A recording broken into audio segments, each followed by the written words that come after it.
नमस्कार। आज 20 मई है, दिन बुधवार। यह है पटना समाचार। आइए जानते हैं आज की 30 फटाफट बड़ी खबरों को।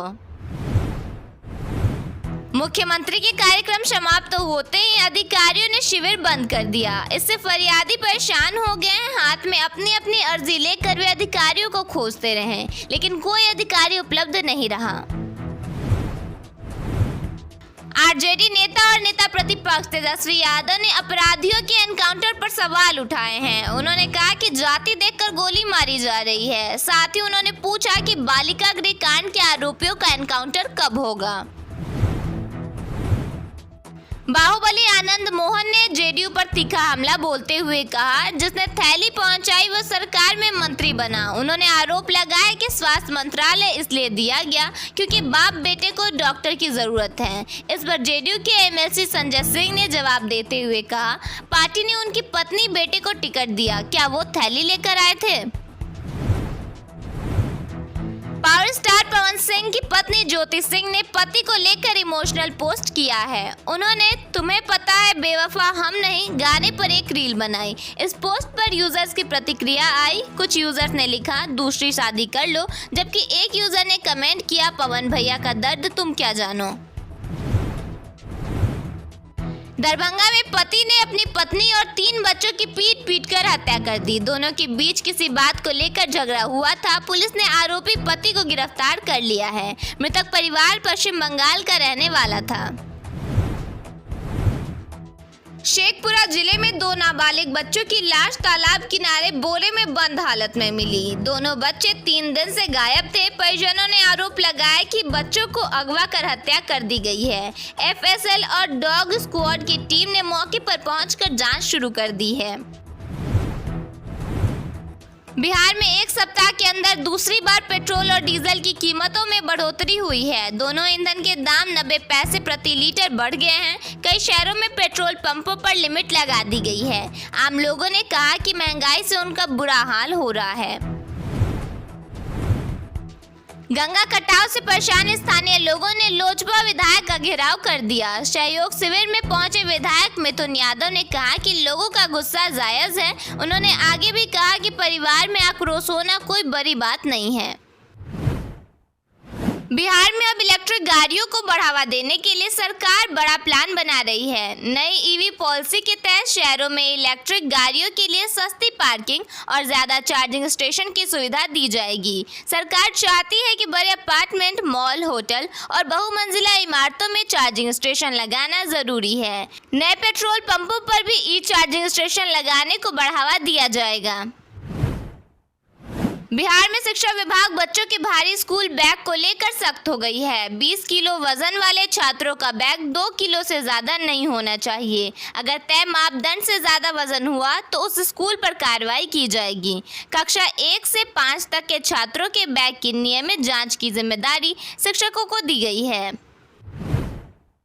बिहार में भीषण गर्मी के बीच लोगों को थोड़ी राहत मिलने वाली है। मौसम विभाग के अनुसार अगले 24 घंटों में कई जिलों के तापमान में 2 से 3 डिग्री तक गिरावट आ सकती है।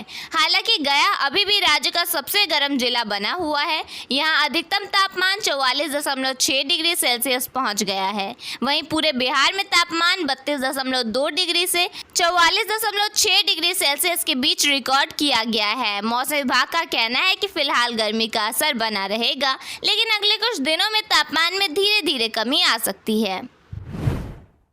बिहार में सरकारी बसों का किराया जल्द बढ़ सकता है। बताया जा रहा है कि डीजल और दूसरे खर्च बढ़ने की वजह से परिवहन विभाग किराया 10 से 15% तक बढ़ाने की तैयारी कर रहा है। अगर नया फैसला लागू हुआ तो पटना समेत पूरे बिहार में बस से सफर करना महंगा हो जाएगा। अधिकारियों का कहना है कि लंबे समय से किराया नहीं बढ़ाया गया था, जबकि बस चलाने का खर्च लगातार बढ़ रहा है। बिहार शिक्षा विभाग सरकारी स्कूलों को कोचिंग हब में बदलने की तैयारी में है, जहां शाम को अतिरिक्त कक्षाएं चलेंगी और शिक्षकों को प्रोत्साहन मिलेगा। इस पहल में बुनियादी ढांचे में सुधार, पूर्व छात्रों को जोड़ना और शिकायतों की डिजिटल निगरानी भी शामिल है, जिसका उद्देश्य शिक्षा को बेहतर बनाना है।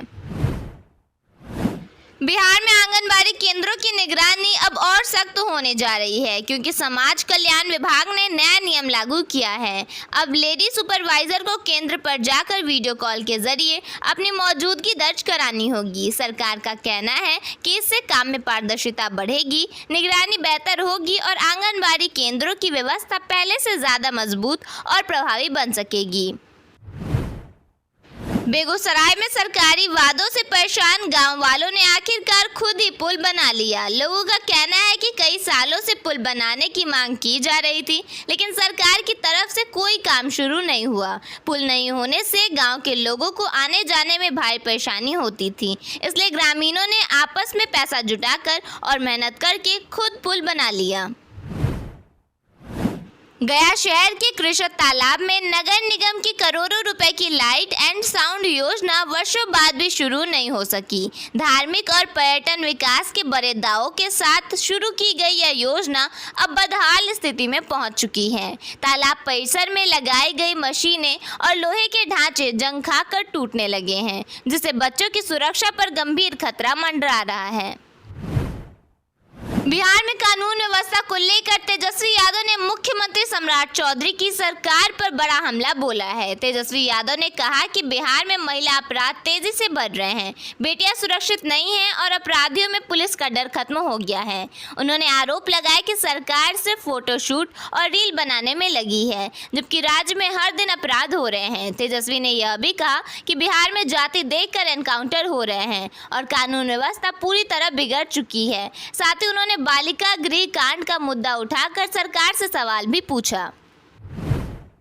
कांग्रेस सांसद और लोकसभा में नेता प्रतिपक्ष राहुल गांधी ने कहा कि एक बड़ा आर्थिक तूफान आने वाला है, जिसका असर आम आदमी पर पड़ेगा। राहुल गांधी ने मीडिया से बातचीत करते हुए कहा, नरेंद्र मोदी ने जिस तरह से देश की इकोनॉमी ढांचा अदानी और अंबानी के पक्ष में बनाया है, वह टिक नहीं पाएगा। दुख की बात यह है कि इसका असर आम जनता पर पड़ेगा। उन्होंने कहा, इसका असर अदानी, अंबानी और नरेंद्र मोदी पर नहीं पड़ेगा, क्योंकि वे अपने महलों में बैठे रहेंगे। राहुल गांधी ने कहा, कोई ठोस कदम उठाने के बजाय नरेंद्र मोदी देश के लोगों से कह रहे हैं कि कोई भी विदेश यात्रा न करे, जबकि वे खुद दुनिया भर का दौरा कर रहे हैं। गौरतलब है कि हाल ही में प्रधानमंत्री नरेंद्र मोदी ने देशवासियों से वर्क फ्रॉम होम अपनाने, एक साल तक सोना न खरीदने और विदेश यात्राओं को सीमित करने की अपील की थी।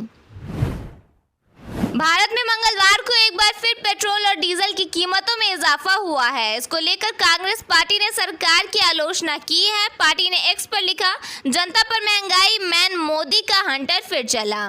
पेट्रोल डीजल 90 पैसे महंगा कर दिया गया। मोदी ने पिछले 4 दिनों में 4 रुपए बढ़ा दिए हैं। इस बढ़ोतरी के साथ देश में पेट्रोल 109 रुपए और डीजल 96 रुपए पहुंच गया है। कांग्रेस ने लिखा, ये तो बस शुरुआत है, महंगाई मैन अभी और वसूली करेगा क्योंकि चुनाव खत्म हो गए हैं।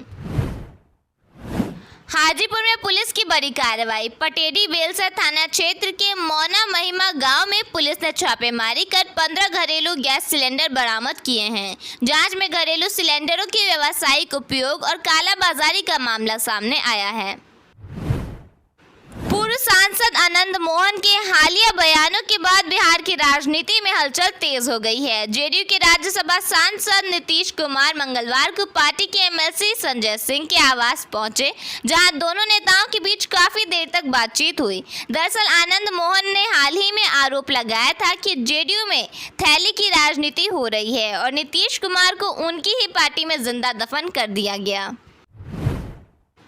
बिहार में मंगलवार से शुरू हुए सहयोग शिविर अभियान के पहले ही दिन सहरसा से अव्यवस्था की तस्वीरें सामने आई। जिले के बनमा इटहरी प्रखंड में जनता अपनी शिकायत लेकर घंटों बैठी रही, जबकि कई अधिकारी मोबाइल फोन में व्यस्त नजर आए। भीषण गर्मी और 42 डिग्री सेल्सियस तक पहुंचते तापमान के बीच हाजीपुर सदर अस्पताल में शुद्ध पेयजल की भारी बर्बादी का मामला सामने आया है। अस्पताल परिसर के गेट स्थित निबंधन और दवा काउंटर के पास लगे वाटर एटीएम और ठंडा पानी देने वाले फ्रिज से लगातार पानी रिस रहा है। नीट पेपर लीक मामले को लेकर पूर्णिया के सांसद पप्पू यादव ने एक बार फिर केंद्र सरकार पर बड़ा हमला बोला है। उन्होंने कहा कि यह देश का सबसे बड़ा शिक्षा घोटाला बन गया है और लाखों छात्रों का भविष्य बर्बाद हो रहा है। पप्पू यादव ने केंद्रीय शिक्षा मंत्री धर्मेंद्र प्रधान से इस्तीफे की मांग करते हुए कहा कि बार बार पेपर लीक होने से छात्रों और उनके परिवारों का भरोसा टूट रहा है और सरकार इस मामले में पूरी तरह फेल साबित हुई है। बक्सर जिले में भीषण गर्मी और लू के कारण कक्षा 1 से 8 तक के सभी सरकारी और निजी स्कूल 19 से 31 मई तक बंद रहेंगे। अधिकारियों ने कहा कि भीषण गर्मी और लू की स्थिति बच्चों के स्वास्थ्य के लिए गंभीर खतरा बन सकती है, इसलिए एहतियात के तौर पर यह कदम उठाया गया है।